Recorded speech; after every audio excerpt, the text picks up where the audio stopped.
जय हिंद दोस्तों, मैं शुभ आपका बायोलॉजी बडी स्वागत करता हूं आपके प्यारे से यूट्यूब चैनल बायोलॉजी क्लासेस में। लास्ट लेक्चर में हम लोगों ने सिग्निफिकेंस ऑफ माइटोसिस को कंप्लीट कर लिया था। इस लेक्चर में हम लोग मियोसिस को समझेंगे। ये डिवीज़न जो है डिप्लॉयड सेल में देखने को मिलता है। डिप्लॉयड सेल में देखने को मिलता है, डिप्लॉयड सेल में। और इस डिवीज़न के द्वारा जब सेल डिवाइड करती है, जब मियोसिस होता है, तो सेल 4 हैप्लॉयड सेल में डिवाइड कर जाती है। 4 हैप्लॉयड सेल में डिवाइड कर जाती है। तो बेसिकली यही जो डिवीज़न है इसको मियोसिस कहते हैं, और इसी डिवीज़न को हमें इसमें समझना है। ये 2 गैमीट है, ठीक है। अब इन दोनों का फ्यूज़न होगा, इससे कि ऑफ स्प्रिंग का प्रोडक्शन होगा, ऑफ स्प्रिंग का प्रोडक्शन होगा। तो ये जो ऑफ स्प्रिंग बनी, इसमें क्या होगा कि ये जो ऑफ स्प्रिंग होगी ये 2n होगी। लेकिन ये जो गैमीट जो बने हैं, ये जो दोनों गैमीट बने हैं, ये जिस डिवीज़न से बनते हैं उसी डिवीज़न को मियोसिस डिवीज़न कहते हैं। मीन्स कि कोई डिप्लॉयड सेल है। ये जो गैमीट जो बनते हैं ना, एक स्पेशल तरीके की डिप्लॉयड सेल से बनते हैं। तो ये जो डिप्लॉयड सेल है इसमें डिवीज़न होगा तो 4 हैप्लॉयड सेल्स का फॉर्मेशन होगा। तो ये जो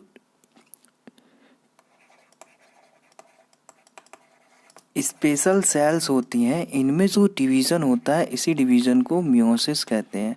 और ये मियोसिस के द्वारा जो डॉटर सेल्स बनती हैं वो हैप्लॉयड डॉटर सेल्स बनती हैं, और जिसमें जो क्रोमोसोम नंबर होता है वो हाफ रहता है। इसी डिवीज़न को मियोसिस डिवीज़न कहते हैं। इसमें एनसीईआरटी क्या कह रही है कि production of offspring by sexual reproduction includes the fusion of 2 gamete. मतलब कि सेक्सुअल रिप्रोडक्शन के द्वारा जो 2 गैमीट का फ्यूज़न होता है उससे ऑफस्प्रिंग का प्रोडक्शन होता है।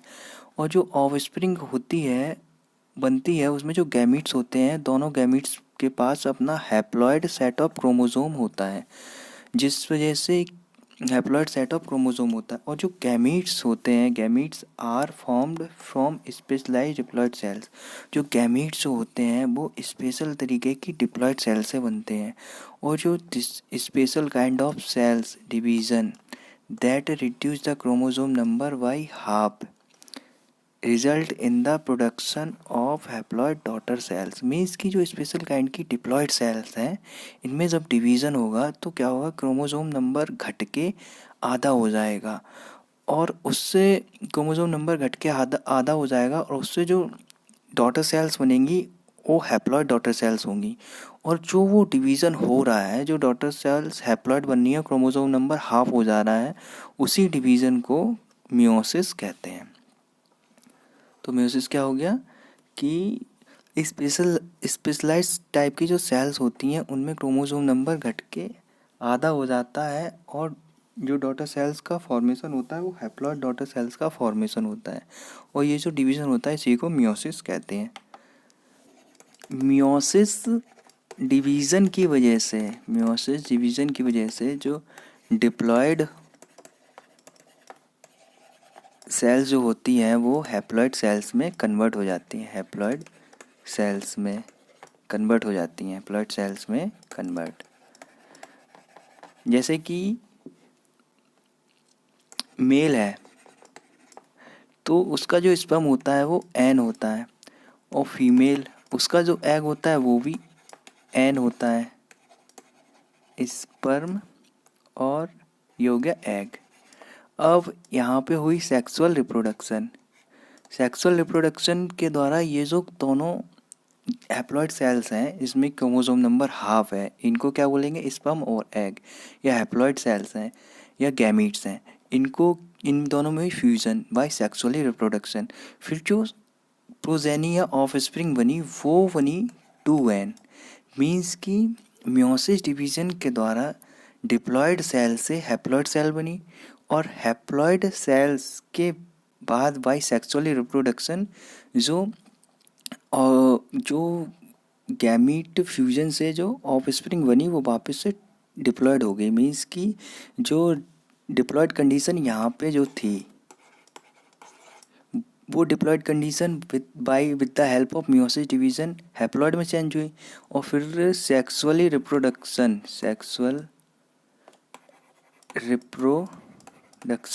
की हेल्प से वो जो हैप्लॉयड कंडीशन थी वापस से डिप्लॉयड कंडीशन में चेंज हो गई। मीन्स तो यही मतलब मियोसिस डिवीजन में होता है। क्या होता है? Meiosis ensure the production of haploid phase in the life cycle of sexually reproducing organism whereas fertilization restore the diploid phase। Means कि म्योसिस जो है वो हैप्लॉयड सेल म्योसिस जो है डिप्लॉयड सेल्स को हैप्लॉयड सेल्स में कन्वर्ट करता है, और फिर फर्टिलाइजेशन से सेक्सुअली रिप्रोड्यूसिंग ऑर्गेनिज्म जो होते हैं उनमें फर्टिलाइजेशन होता है, जिससे कि वापस से डिप्लॉयड फेज जो है वो रिस्टोर हो जाता है, मतलब कि डिप्लॉयड फेज फिर से आ जाता है। और के द्वारा जो म्योसिस के द्वारा डिप्लॉयड फेज जो है वो हैप्लॉयड में कन्वर्ट होता है, हैप्लॉयड फेज में कन्वर्ट होता है। फिर उसके बाद क्या होता है कि सेक्सुअली रिप्रोडक्टिंग ऑर्गेनिज्म में फर्टिलाइजेशन होता है, जिससे ये हैप्लॉयड फेज वापस से डिप्लॉयड फेज में कन्वर्ट हो जाता है। फिर उसका be come across meiosis during gametogenesis in plant and animal। Be come across meiosis gametogenesis के द्वारा फिर से मतलब म्योसिस पे आ जाते हैं, जिससे कि प्लांट में डिप्लॉयड सेल जो होती है हैप्लॉयड में, और एनिमल में जो डिप्लॉयड सेल होती है वो हैप्लॉयड में चेंज हो जाती है with the help of meiosis. और this leads to formation of haploid gametes, और जिस वजह से हैप्लॉयड गैमीट्स बनते हैं। उसका की फीचर ऑफ म्योसिस, म्योसिस के की फीचर समझ लेते हैं। Meiosis involves two sequential cycles of nuclear and cell division called meiosis first and meiosis second, but only a single cycle of DNA replication. मतलब कि जो म्योसिस होता है उसमें दो सीक्वेंशियल साइकिल चलती हैं, न्यूक्लियर डिवीज़न की और सेल डिवीज़न की, बट जो डीएनए का रेप्लिकेशन है वो एक ही बार होता है।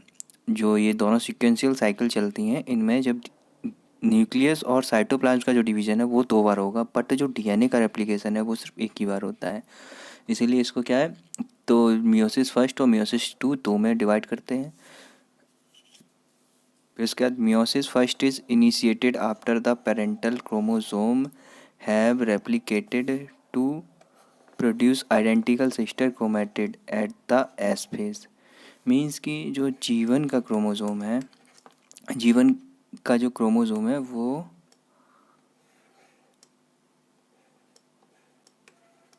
इस तरीके से है, मतलब कि एक क्रोमोसोम और एक क्रोमेटिड। जब ये एस फेज में गया, एस फेज, तो इसने क्या किया, क्रोमोसोम ने अपने आप को रेप्लिकेट किया, मतलब कि जो डीएनए मटेरियल है उसने आपको रेप्लिकेटेड किया, उसने अपनी कॉपी बनाई, क्रोमोसोम ने अपनी कॉपी बनाई। तो ये तो पहले क्रोमोसोम प्रेजेंट था, फिर जब इसने अपनी कॉपी बनाई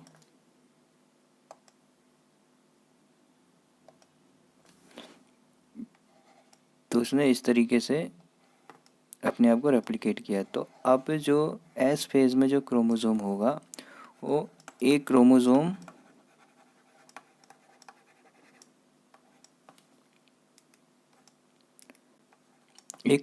होगा, लेकिन उसमें जो सिस्टर क्रोमेटिड होंगी वो 2 क्रोमेटिड होंगी, 2 सिस्टर क्रोमेटिड। तो यही इसमें एनसीईआरटी कह रही है कि जो पेरेंटल क्रोमोसोम होगा वो अपने आप को रेप्लिकेट करेगा और अपनी आइडेंटिकल सिस्टर क्रोमेटिड बनाएगा एस फेज में। तो ये आइडेंटिकल सिस्टर क्रोमेटिड बन जाती है एस फेज में। फिर इसके बाद क्या होता है, मियोसिस जो है, meiosis involve pairing of homologous chromosomes and recombination between non sister chromatid of homologous chromosomes. Means कि मियोसिस जो है उसमें क्या होता है कि होमोलोगस क्रोमोसोम जो होते हैं उनके बीच में रिकॉम्बिनेशन होता है, और रिकॉम्बिनेशन होता है नॉन सिस्टर क्रोमेटिड के बीच, और होमोलोगस क्रोमोसोम के नॉन सिस्टर क्रोमेटिड के बीच रिकॉम्बिनेशन होगा। मीन्स कि ऐसे समझ लेते हैं जैसे कि ये क्रोमोज़ोम है और इसी की कॉपी एक ये क्रोमोज़ोम है,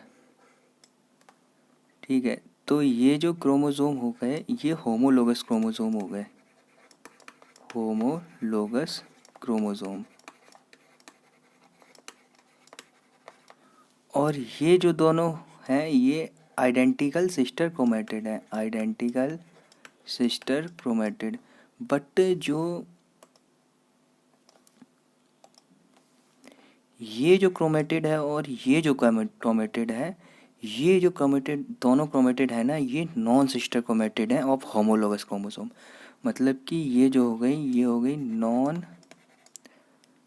ये क्या हो गई आपकी, ये हो गई non sister chromatid of homologous chromosome. तो इन दोनों के बीच में पेयरिंग हो जाएगी और रिकॉम्बिनेशन बनेगा। तो ये इसमें एनसीईआरटी कह रही है। फिर इसके बाद क्या है, 4 haploid cells are formed at the end of meiosis 2। मतलब जब मियोसिस 2 का एंड होगा, मतलब मियोसिस 2 ख़त्म होगी, तो उस टाइम पे 4 हैप्लॉइड सेल्स में सेल डिवाइड कर जाएगी। तो यही है। और बेसिकली क्या होती है, meiotic event can be grouped under following phases. Meiosis first, meiosis 2, meiosis second. तो मियोसिस फर्स्ट में क्या होता है, प्रोफेज आता है, मेटाफेज आता है, anaphase, telophase first. Prophase meiosis second में क्या आता है, prophase second, metaphase second, anaphase second, telophase second. लेकिन जो प्रोफेज मियोसिस फर्स्ट का प्रोफेज फर्स्ट है, इसमें भी 5 फेजेस आते हैं। क्या होते हैं वो, लेप्टोटीन, जाइगोटीन, पेकाइटीन, पेकाइटीन, उसका डिप्लोटीन और लास्ट होता है डायकाइनेसिस।